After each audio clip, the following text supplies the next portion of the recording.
ఆదివాసీ మేళలో ఇంకొక స్టాల్కి వచ్చేసిన అనమాట. ఈ స్టాల్ ఒడిశా నుంచి వచ్చింది. ఇందాక మనం మాట్లాడిన వాళ్ళు హైదరాబాద్ నుంచి వచ్చింది చెప్పారు కదా. ఈ స్టాల్ వాళ్ళు ఏంటంటే ఒడిశా నుంచి వచ్చిండ్రు. ఒడిశాలో ఉండే ఒక గ్రామం నుంచి వచ్చిండ్రు. సో ఫస్టే చెప్పినా కదా ఇది ఒక ఆదివాసీ మేళ అని చెప్పేసి. సో ఆదివాసీలు తయారు చేసిన వస్తువులు ఇక్కడ ఉంటాయి అని చెప్పేసి. అండ్ ఇక్కడ మనం చూస్తుంటే వీళ్ళ ఆర్ట్ చూస్తేనే మనకు అర్థమవుతుంది అంత ప్యూర్ ఆఫ్ ఆదివాసీ కల్చర్ వీళ్ళు ఊర్లలో చూసేవే ఆర్ట్ రూపంలో వేసారు అనమాట.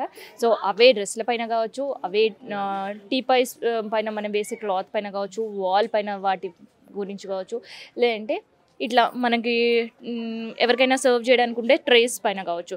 సో ఇట్లా డిఫరెంట్ టైప్స్ ఆఫ్ దాంట్లో వాళ్ళ కళని వాళ్ళు ఉపయోగించుకుంటుంటారనమాట. ఇంకా మిగతా వాటి గురించి నేను మాట్లాడాను. ప్రెసిడెంట్ ఆదివాసీ సంబంధించిన కళ గురించి కావచ్చు అండ్ వాళ్ళు చేసే పనుల గురించి కావచ్చు అవన్నీ కూడా ఆర్ట్ రూపంలో చూపిస్తున్నారు. ఎందుకు నేను చెప్తున్నానంటే ఒక దగ్గర మనం ఆర్ట్ చూస్తుంటే బుట్టల్లో ఏవో వస్తువులు తీసుకెళ్తున్న ఆదివాసికి సంబంధించిన ఒక బొమ్మల కళ మనకు దాంట్లో కనిపిస్తుంది. అండ్ దాంతోపాటు పెళ్లి సంబరం ఎట్లుంటుందో కనిపిస్తుంది. అక్కడ జంతువులు ఒక చెట్టుని మేస్తే ఎట్లుంటుంది అనేది చూపిస్తుంటారు.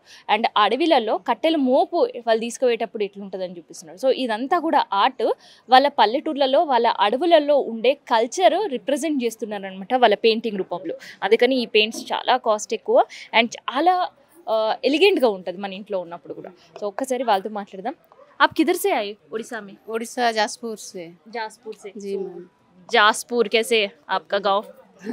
गांव तो ठीक ठाक है।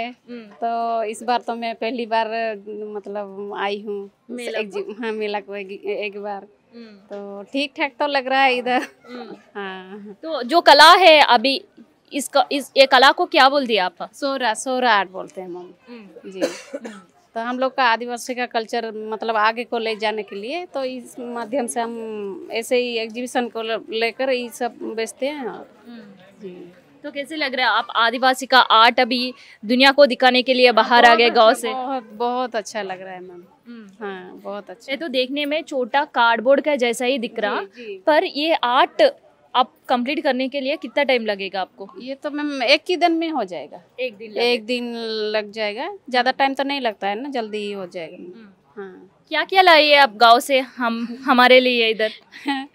अभी तो इतना चीजें लाए हैं तो इस मतलब टसर का बारे में तो इधर के तो किसको पता नहीं है क्या चीज बोलते हैं, मतलब ये कपड़ा क्या है बोलते हैं, मतलब क्या से बना है तो जानकारी भी नहीं है उन लोग को।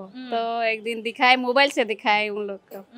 हाँ और उधर तो आप मोबाइल से दिखाए ना, हमारे व्यूअर्स के लिए एक बार बताओ और कपड़ा के लिए। वो टसर से मतलब वो जो कीड़ा निकल रहा है पेड़ में जो कीड़ा होता है ना, वो धागा को मतलब गोड़ के रखता है, बांध के रखता है। तो उसको ले आकर उसको गर्म पानी में उसको उबालते हैं, उबाल कर मतलब फिर उसको धागा सब निकालते हैं उससे, फिर सबको ये कपड़ा बनाते हैं। फिर इधर आप क्या क्या लाए मेले के लिए? ये क्या है? मैंने साड़ी और संबलपुरी साड़ी, ज़्यादातर साड़ी लाए हैं और चुन्नी सब स्टॉल वगैरह लाए हैं और ये सब चीज़ें लाए हैं।